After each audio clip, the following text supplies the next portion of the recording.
We've been reminded over the past several months just how important it is to believe that God has a plan for me.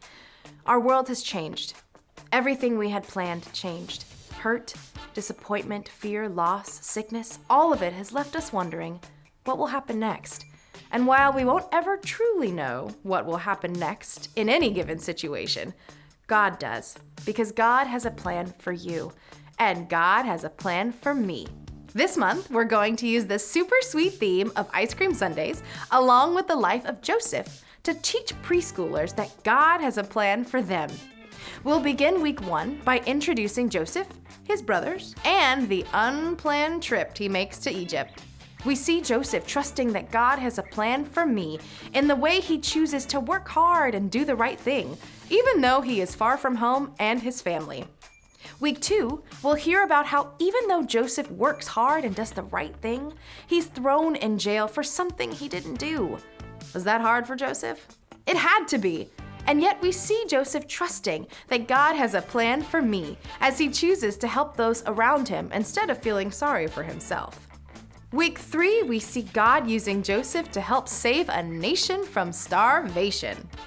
Because Joseph patiently waits on God and trusts that God has a plan for me, he's able to see the good things God has planned for him to do all along.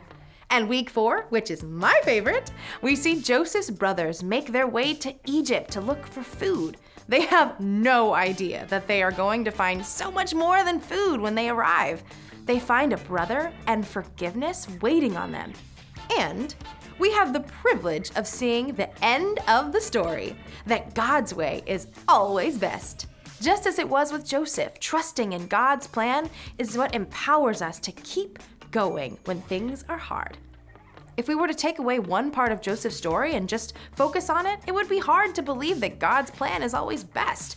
But when we put all the parts of Joseph's story together, just as with an ice cream sundae, it gives us a sweet reminder that we can trust that God has a plan for me, and it is always best. We just have to wait until God is done putting all the parts together. Our hope this month is that preschoolers will begin to understand that God loves them and He has a plan for them. A plan they can trust is always best, no matter what.